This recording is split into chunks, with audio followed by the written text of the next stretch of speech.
Bolsonaro divulgou hoje uma mensagem para as imigrantes venezuelanas. No vídeo, o presidente aparece ao lado da primeira-dama, Michelle Bolsonaro, e também da embaixadora da Venezuela aqui no nosso país, Maria Tereza Bellandria.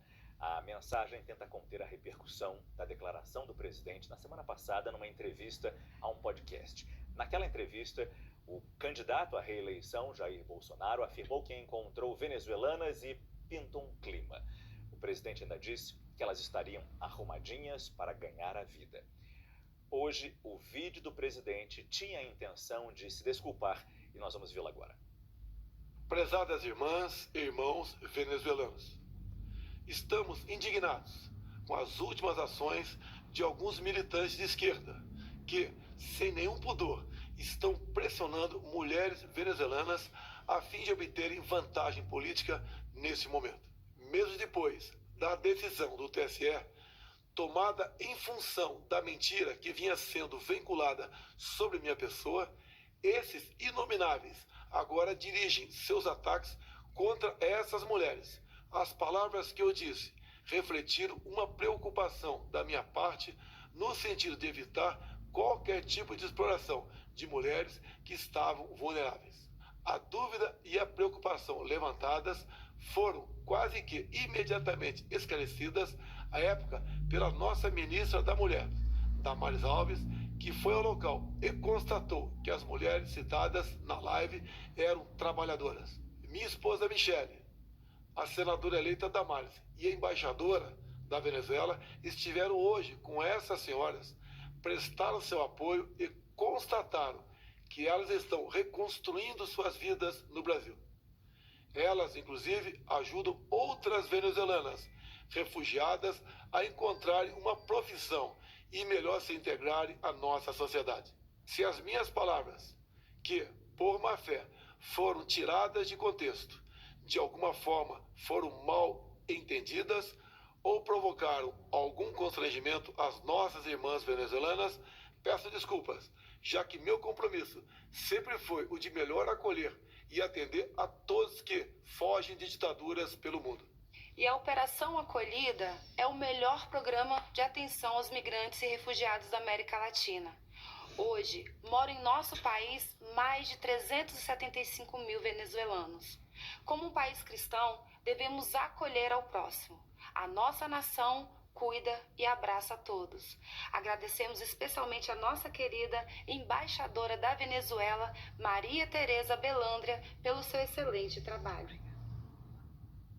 E a mulher do candidato Lula, Janja, publicou hoje no Twitter um outro vídeo de uma entrevista anterior em que Jair Bolsonaro já tinha falado que garotas venezuelanas adolescentes em Brasília estavam se arrumando para fazer programa. Essa entrevista foi em 12 de setembro e Janja afirmou na publicação que a indignação só aumenta. A socióloga diz que Bolsonaro, a quem ela chama de cidadão do bem, deveria ter denunciado qualquer indício de exploração de menores. Vamos ver então esse vídeo citado pela esposa de Lula. Estava eu acho que é Paraíso, o nome do São Sebastião, em Brasília. A moto lá, tinha mais um pessoal comigo da segurança, etc. Eu parei numa esquina, tirei o capacete. Eu olhei para trás, tinha umas 2, 3 meninas bonitinhas de uns 14, 15 anos de idade. Me chamou a atenção. Menina bonitinha, sábado. Né? É por que chamou a atenção? Eram parecidas. Eu vi que apareceu mais uma, mais outra. Eu desci da moto. Posso entrar? Entrei. Tinha umas 15 meninas dessa faixa etária, 14, 15, 16 anos. Todas muito bem arrumadas, tinham tomado banho, estavam fazendo o cabelo. Venezuelanas. Estavam se arrumando para quê? Alguém tem ideia? Quer que eu fale? Vou falar. Não vou falar. Para fazer programa. Para fazer programa. Nossa. Vocês acham que elas queriam fazer isso? Não. Qual era a fonte de sobrevivência delas? Essa. A CNN procurou o Palácio do Planalto e também a campanha do presidente Bolsonaro e estamos aguardando um posicionamento. Jogar isso para os nossos analistas, quando o presidente pede desculpas ou tenta pedir desculpas de algo que aparentemente já estava meio que solucionado, desde que o ministro Alexandre de Moraes tinha proibido a exibição desse vídeo e as ilações ou interpretações que tanto fizemos aqui bom, por todas as redes sociais foram espalhadas. Mas agora surge esse pedido de desculpas, ou tentativa de pedido de desculpas, e esse novo vídeo de Janja. Começo com você, Yuri, para chegar mais perto da nossa convidada e apresentar a nossa convidada depois. Como é que você vê essa participação de Janja na campanha? Enfim, muitos elementos para se discutir aqui, né? Inclusive este novo vídeo. Pois é, Márcio, boa noite para você. E Clarice, eu vou fazer o spoiler aqui, bem-vinda para fazer as boas-vindas. Caio, Raquel, quem tá com a gente. No fundo, acho que, enfim, esse episódio, até pelo envolvimento de adolescentes venezuelanas, é importante dizer que isso tem uma questão, não só pelo fato de serem imigrantes, provavelmente elas não gostariam de ter que deixar o país delas para virem para um outro país, tentar, para outra questão de sobrevivência, mas é importante dizer que a partir do momento que elas estão no Brasil, elas passam a ter algumas proteções garantidas pelo Estatuto da Criança e do Adolescente.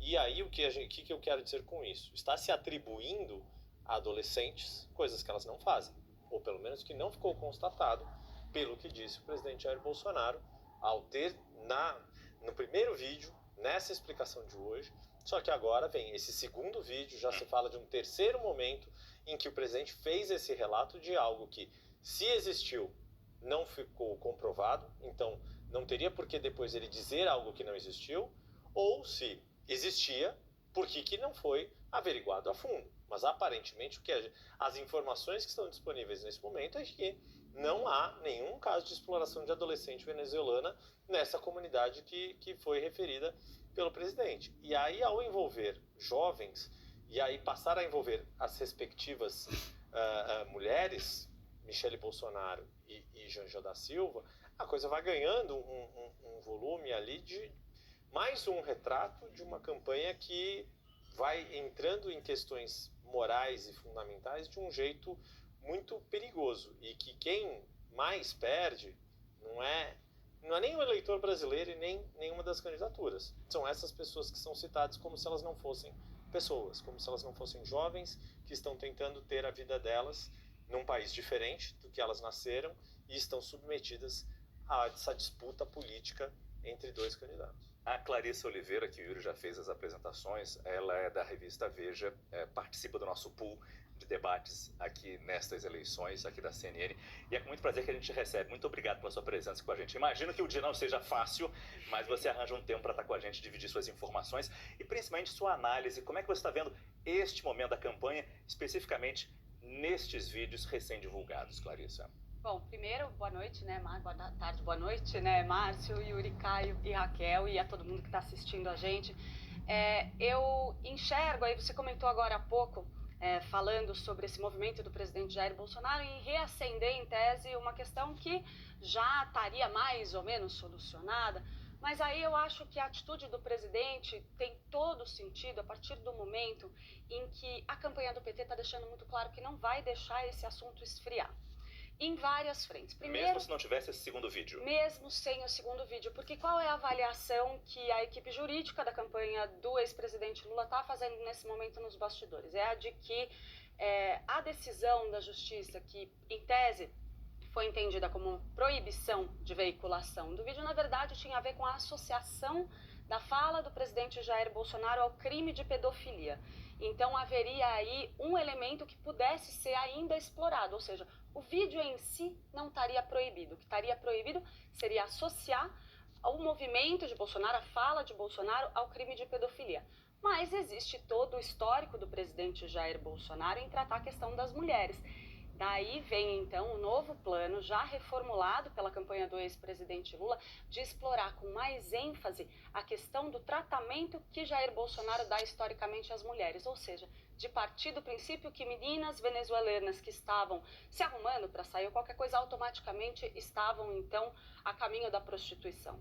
Isso vai ser explorado de qualquer forma. Então, não há intenção do PT de deixar esse assunto esfriar, porque eles entendem que foi um absoluto sucesso na ideia de tentar responder para o presidente Jair Bolsonaro mais ou menos na mesma moeda, na hora de trabalhar toda essa questão das redes sociais e divulgação de notícias ruins nessa guerra de rejeição. E de não fazer o presidente, Raquel, ser bem-sucedido nessa missão de conseguir atrair o eleitorado feminino que ele tanto precisa.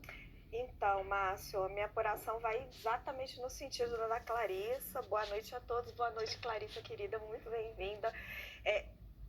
Causou uma estranheza, né, a reação do Bolsonaro, porque a gente pensou bem, a decisão do Alexandre de Moraes já tinha sepultado este assunto, para que ele vai trazer isso à tona? E quando você vai apurar dentro da campanha do PT, logo ali na entrada do debate, o Lula não toca no assunto, porque foi uma decisão muito em cima da hora, não estava claro qual era a amplitude dessa decisão. Hoje, já com o assunto decantado, está mais claro para a equipe jurídica que a decisão se refere a isso que a Clarissa falou, a associação do Bolsonaro com o crime de pedofilia, que ali ele estaria sendo tirado de contexto. Mas o segundo ponto para o Bolsonaro, que é também complicadíssimo, é sugerir que essas meninas estavam indo para a prostituição. Então, o presidente se antecipa, refuta que teria dito que ele não disse que ele disse. Então, e fica uma situação muito difícil para ele, porque tem vários vídeos com ele repetindo a mesma história, a mesma ilação. Você nota que Janja, ela não é citada na ação, então ela teoricamente pode falar o que ela quiser, mas ainda assim o entendimento hoje dentro da campanha é de que o próprio Lula pode voltar a esse assunto. Ele, inclusive, na live de hoje com os comunicadores, ele faz uma pequena referência, ainda não entra diretamente nisso, mas o plano sim é explorar muito esse assunto, porque pega no eleitorado feminino e porque o mapeamento do PT percebeu que esse é um assunto que escapa da bolha. Ele escapa das bolhas lulistas e bolsonaristas e ele chega nesse eleitor que precisa ser atingido, que é esse eleitor de renda média baixa, esse eleitor que já votou em Bolsonaro e que é muito sensível a essas questões, Márcio, porque você sugerir que adolescentes estavam se prostituindo é algo muito forte, muito brutal e de muito fácil entendimento para todo mundo. Então, assim, Bolsonaro realmente fica numa situação muito difícil. E ainda tem a possibilidade de prevaricação, ou seja, de como o presidente não ter feito nada além de uma live dentro da casa para proteger, dar alguma guarida àquelas meninas, mesmo depois de descoberto que não era prostituição, e sim uma casa de ensino profissionalizante, desenvolvendo aptidões, Elas estavam fazendo um curso de cabelo e design de sobrancelha. Caio, é uma situação difícil para o presidente ou para a equipe de campanha tentar dar algum sentido a uma fala tão clara como a deste segundo vídeo. Márcio, se o vídeo da manhã do presidente Jair Bolsonaro ao lado da primeira-dama é uma tentativa de ponto final da história, né? O tweet da Janja deixa claro, como as meninas disseram, que é um ponto de partida, né? Que eles vão continuar. Porque na virada, a gente falou isso acho que na segunda-feira aqui, a decisão do Alexandre de Moraes, de certa maneira, no domingo, naquele momento, deu um gás ali para o presidente sobre esse assunto, muito embora ele tenha chegado no debate nervoso e não querendo responder a questionamentos sobre esse episódio. Isso, de certa maneira, inibiu um pouco o Lula de tocar no assunto no debate, Bolsonaro que chama o assunto, e acontece tudo o que aconteceu, toda aquela dinâmica do debate, primeiro bloco o Lula ter ganho, depois o outro Bolsonaro ter se saído melhor. Mas já na segunda-feira, o sucesso, vamos dizer assim, entre aspas, né, a forma como acabou o debate, esse empate com um gol no final do Bolsonaro, seja lá como for, a campanha do Bolsonaro ficou discutindo se ainda era o caso ou não de voltar nesse assunto, porque eles avaliaram que o debate e a decisão do Alexandre havia, de certa maneira, ofuscado. Mas ainda havia eles não avaliaram que a crise estava debelada, mas ela estava, de certa maneira, administrada a partir da decisão do Alexandre. Mas isso continua, e hoje ficou bem claro nos dois vídeos, né? No vídeo do Bolsonaro e no vídeo da Janja, que o assunto vai continuar, porque a oposição quer que continue. Só uma observação, no tracking do PT no sábado, chegou a dar 11 pontos de diferença, em razão desse assunto. Isso me disseram hoje. O tracking de a diferença do Lula para o Bolsonaro... uma pesquisa feita no sábado. Isso. Né? Hoje, por exemplo, estava 6,5. Mas tem gente falando em 4 também. E aí cada um... Não, é que assim, eu estou falando tudo da campanha do PT. No sábado, esse assunto, a campanha do Bolsonaro acusou tanto golpe, porque sentiu que nos trackings dele a diferença... O Lula tinha se distanciado em razão desse episódio, porque furava a bolha, que o Lula deu 11 pontos de diferença no sábado, na campanha do PT. Hoje esse tracking estava 6,5. Então, isso ajuda a gente a entender por que o PT quer forçar esse assunto. Porque se hoje no tracking oficial estava dando 6, 6,5, e no sábado, em razão do assunto, deu 11, eles veem ali a brecha justamente para ampliar esse distanciamento. Agora, e o papel das primeiras damas? Cheguei a perguntar isso para o Yuri, mas vou jogar direto para a nossa convidada, então, Clarissa. Como é que você está vendo a participação da Janja? Acho que hoje foi uma participação das mais intensas e mais visíveis desde que começou a campanha eleitoral. Ou eu estou enganado? Ou já houve outras participações? Não, eu acho que ela está sendo bem relevante nesse momento, justamente por conta desse movimento por parte da campanha do ex-presidente Lula de valorizar as mulheres, né, dentro desse processo e fazer esse contraponto com o histórico do presidente Jair Bolsonaro de tratamento do eleitorado feminino, de mulheres em geral, jornalistas, mulheres, são muitos ali que já passaram por algum episódio com o presidente da República. Tudo isso entra nessa equação, né? A figura da Janja, ela entra como um contraponto direto à figura da primeira-dama Michele Bolsonaro, que o presidente Jair Bolsonaro já vem faz tempo utilizando recorrentemente para tentar aliviar, suavizar a imagem dele junto ao eleitorado feminino. E de forma bem sucedida, não? Bem sucedida em certa medida. A gente viu algum movimento nas pesquisas de intenção de voto que ajudaram a suavizar um pouco a coisa, mas num grau infinitamente menor do que a própria campanha do presidente Jair Bolsonaro esperava. Na verdade, a gente vem observando faz tempo uma sucessão de frustrações, né, por parte da campanha do presidente Jair Bolsonaro. Quase tudo era supervalorizado, todas as previsões supervalorizadas, né? A gente viu dizerem com frequência que, olha, vai ter um sprint, o Bolsonaro vai passar o Lula nas pesquisas em julho.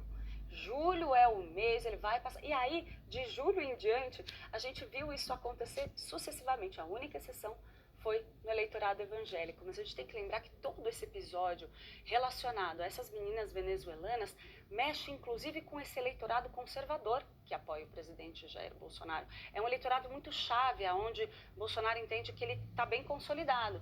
Então, não é um público no qual ele pode se dar o luxo de mexer, sabendo que ele tem ainda muitos pontos de diferença para tirar. Era isso que eu queria complementar, Clarissa. A gente está sintonizado. Super. Porque aí nós não estamos falando só da questão do eleitorado feminino, que é super importante, e da questão do feminismo, que às vezes não chega para esse eleitorado de classe média baixa, para essa mulher que não está tão ligada nessa pauta feminina. Com essa questão, a gente está falando de família, dos valores familiares e da proteção à criança. Esse sim, uma bandeira que o presidente Jair Bolsonaro levanta para si. Então, daí o complicador enorme de imagem que isso representa para ele. Ele se junta a essa ideia de ataque a jornalistas, de ataque às mulheres, mas é muito mais grave do ponto de vista de imagem dele. Bom, a gente vai continuar tratando desse assunto se novidades surgirem, se novos insights forem surgindo ao longo do nosso programa.